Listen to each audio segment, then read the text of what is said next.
Hello friends, आज के इस वीडियो में हम लोग बात करने वाले ट्रीटमेंट ऑफ आर्थराइटिस। तो हम लोग इसमें देखेंगे कि ट्रीटमेंट कैसे होता है रूमेटॉइड आर्थराइटिस का। तो सबसे पहले ट्रीटमेंट जानने से पहले हम लोग को एक टर्म जानना है, विंडो पीरियड। तो विंडो पीरियड रूमेटॉइड आर्थराइटिस का 3 मंथ्स का होता है। इस चीज़ का मतलब क्या है विंडो पीरियड का? इसका मतलब ये है कि अगर आपने विदिन 3 मंथ्स अगर रूमेटॉइड आर्थराइटिस को डिटेक्ट कर लिया, डायग्नोस कर लिया और आपने ट्रीटमेंट स्टार्ट कर दिया, तो इन 3 मंथ में आप अच्छा से अच्छा प्रोग्नोसिस और या फिर अच्छा से अच्छा रिज़ल्ट आप एक्सपेक्ट कर सकते हैं। ओके, तो ये जो डिज़ीज़ होता है, ये अगर प्रोग्रेस कर गया है, बहुत ज़्यादा प्रोग्रेस कर जाता है, तो ये डिफ़िकल्ट होता है ट्रीटमेंट करने के लिए। अगर ये 2 साल या 2 साल से ज़्यादा अगर हो गया है रूमेटॉइड आर्थराइटिस का प्रोग्रेशन, तो बहुत डिफ़िकल्ट होता है या फिर उसमें आपको रिज़ल्ट्स अच्छा नहीं मिलेगा। तो हम लोग को क्या करना है, इसको अच्छे से डायग्नोस करना, अर्ली डायग्नोस करना, ताकि हम लोग का ट्रीटमेंट जल्दी से जल्दी बेनिफिशियल हो। तो चलिए शुरुआत करते हैं हम लोग ट्रीटमेंट ऑफ आर्थराइटिस का। तो इसमें अगर रूमेटॉइड आर्थराइटिस का आपने डायग्नोस कर लिया, तब आप ट्रीटमेंट कैसे करोगे? ओके, तो अगर रूमेटॉइड आर्थराइटिस का डायग्नोसिस हो गया है, तो ये वो 2 कैटेगरी में हो सकता है। या तो वो डिज़ीज़ का लो एक्टिविटी हो, या वो डिज़ीज़ का हाई या फिर मॉडरेट एक्टिविटी हो। ओके, तो दोनों के केस में हम लोग को डीमार्ट देना है, चाहे वो लो डिज़ीज़ हो एक्टिविटी हो या हाई डिज़ीज़ एक्टिविटी हो। डीमार्ट का मोनोथेरेपी मतलब क्या कि डीमार्ट के अंदर जितने भी ड्रग्स आते हैं, जैसे कि मेथोट्रेक्सेट हो गया, हाइड्रोक्सी क्लोरोक्विन हो गया, सल्फासालाज़िन हो गया, ये सब। ओके, तो ये सारे जो ड्रग्स होते हैं, ये एक ही ड्रग आपको देने हैं, कॉम्बिनेशन में आपको नहीं देना है दोनों केस में। ओके, फिर हम लोग 3 मंथ्स तक वेट करेंगे। 3 मंथ्स के बाद फॉलोअप के पेशेंट को बुलाएंगे और वहाँ पे देखेंगे क्या कि उसका डिज़ीज़ एक्टिविटी कैसा है।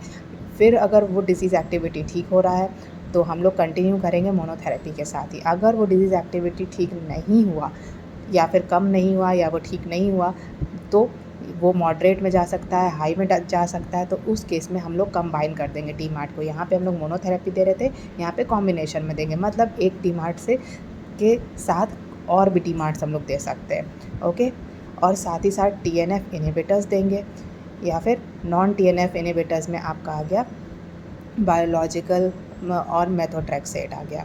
ओके, मेथोट्रेक्सेट हम ओके, तो हम लोग कॉम्बिनेशन में दे दिया, या टीएनएफ इनहिबिटर्स प्लस मेथोट्रेक्सेट दे दिया, या फिर नॉन टीएनएफ में बायोलॉजिकल प्लस मेथोट्रेक्सेट हम लोग दे रहे हैं। ओके, उसके बाद फिर से हम लोग 3 मंथ्स तक हम लोग देखेंगे कि डिज़ीज़ की एक्टिविटी कैसी है। अगर डिज़ीज़ एक्टिविटी इम्प्रूव्ड है तो कंटिन्यू करेंगे उसी ड्रग को, और अगर डिज़ीज़ की एक्टिविटी बढ़ रही है, फिर से वो मॉडरेट और हाई डिज़ीज़ की तरफ जा रहा है, तो एक रूमेटॉइड आर्थराइटिस का एल्गोरिदम है। ओके, एक बॉक्स है, वो स्टैब्लिश्ड रूमेटॉइड आर्थराइटिस का ट्रीटमेंट है। ओके, तो उसके अनुसार हम लोग को फिर ड्रग्स देने हैं। ओके, तो चलिए फ्रेंड्स, अब हम लोग बात करते हैं डीमार्ट्स के बारे में। ओके, यहाँ पे हम लोगों ने देखा था डीमार्ट्स, तो हम लोग डीमार्ट्स में कौन कौन सा ड्रग्स आता है वो देखते हैं। तो ये 4 ड्रग्स हम लोग का अप्रूव्ड ड्रग्स है डीमार्ट्स के लिए, रूमेटॉइड आर्थराइटिस के ट्रीटमेंट के लिए। ओके, कौन कौन सा ड्रग है? मेथोट्रेक्सेट है, लीफ्लोनामाइड है, सल्फासालाज़िन है, हाइड्रोक्सी क्लोरोक्विन है। ओके, तो ये 4 ड्रग्स होते हैं। मेथोट्रेक्सेट जो होता है, ये हमारा ड्रग ऑफ चॉइस है। इसका डोज बहुत इंपॉर्टेंट है, 7.5 to 20 mg ये पूछा जाता है।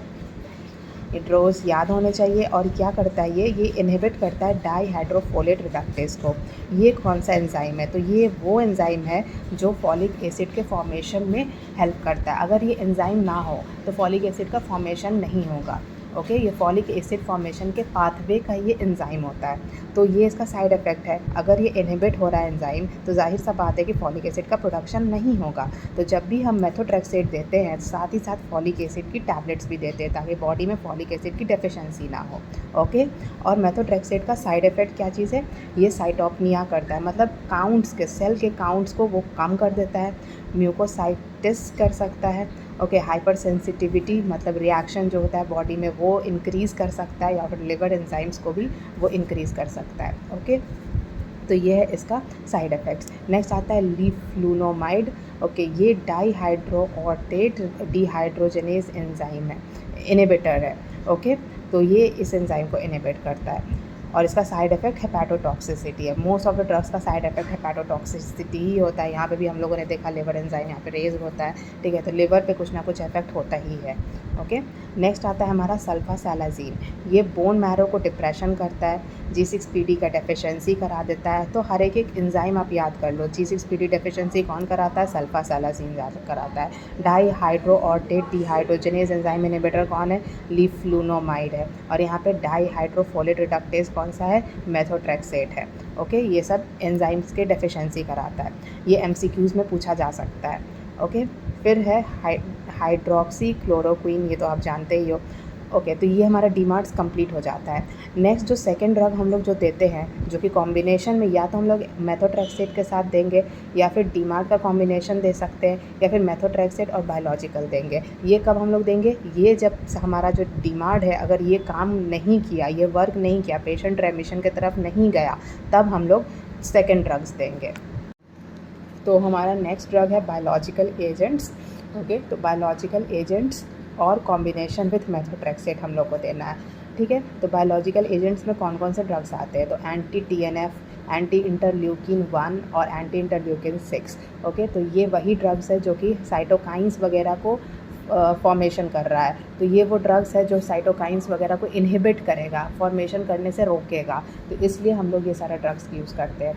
ओके, तो एंटी इंटरल्यूकिन 1 जो ड्रग है वो है हमारा अनाकिरना, और एंटी इंटरल्यूकिन 6 जो है वो है हमारा टोसिलीजुमैब। ये वही टोसिलीजुमैब है जो कोविड के टाइम पॉपुलर हुआ था, बट स्टिल ये उतना फ्रंट लाइन ड्रग हमारा है नहीं। ओके, उसी तरीके से है हमारा एंटी CD20 और है अबाटासेप। ओके, और इनका साइड इफ़ेक्ट क्या चीज़ है कि ये हर रिस्क ऑफ ल्यूपस फ्लेयर, जो हमारा ल्यूपस है SLE, ओके, उसको इंक्रीज़ कर सकता है अगर ल्यूपस है किसी में तो। ओके, और ये क्या कर सकता है? हेपेटाइटिस B फ्लेयर कर सकता है। किसी को हेपेटाइटिस B है तो वो इंक्रीज़ कर सकता है। अगर किसी को ल्यूपस और हेपेटाइटिस B है तो ये ड्रग ना ही दे, ये बायोलॉजिकल एजेंट्स ना ही दे तो बेटर है।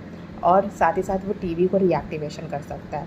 नेक्स्ट है हमारा स्मॉल मॉलिक्यूल। स्मॉल मॉलिक्यूल में आता है JAK3 इनहिबिटर, टोफासिटिनिब, बारसिटिनिब। ओके, ये है हमारा स्मॉल मॉलिक्यूल, और इसका जो डोज़ है वो 5 mg OD to 5 mg BD है। ओके, सो 3 मंथ्स के बाद हम लोगों को क्या क्या देना है हम लोगों ने पहले भी देख लिया था। या तो मेथोट्रेक्सेट देना है या तो बायोलॉजिकल एजेंट्स। एक हम लोग मेथोट्रेक्सेट देंगे या कोई सा भी बायोलॉजिकल एजेंट देंगे, जैसे कि एंटी TNF अल्फा दे सकते हैं, ठीक है, या फिर मेथोट्रेक्सेट, या फिर स्मॉल मॉलिक्यूल्स में से कोई एक सा हम लोग ड्रग दे सकते हैं, या JAK3 दे दिया साथ में।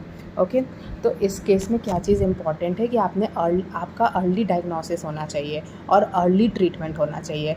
तो अर्ली डायग्नोसिस में मैंने आपको बताया विंडो ऑफ अपॉर्चुनिटी क्या होता है, वो 3 मंथ्स का होता है, वो विंडो ऑफ अपॉर्चुनिटी या विंडो पीरियड उसको कह सकते हैं।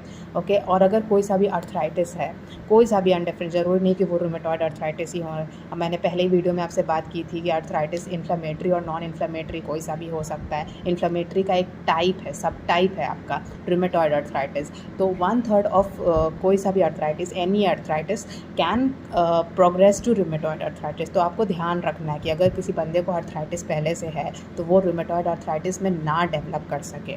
ओके, या फिर अगर डेवलप कर गया तो इनिशियल स्टेज में ही आपको ट्रीटमेंट करना है। ओके, और आप कैसे पहचानोगे इसको कि रूमेटॉइड अर्थराइटिस है? तो पहली बात ये पॉली आर्टिकुलर होगा, कभी भी मोनो आर्टिकुलर नहीं होगा, मतलब बहुत सारे जॉइंट्स को साथ ही साथ इन्वॉल्व करेगा। इन्फ्लेमेटरी तो होगा ही होगा, क्रोनिक होगा, मल्टी सिस्टेमिक होगा, ये सब हम लोगों ने पहले वीडियो में बात कर रखा था। ओके, साइनोवाइटिस हो सकता है, आपको सीरोलॉजी से भी आप पता कर सकते हो रूमेटॉइड फैक्टर्स जो होंगे वो पॉजिटिव है या नहीं है।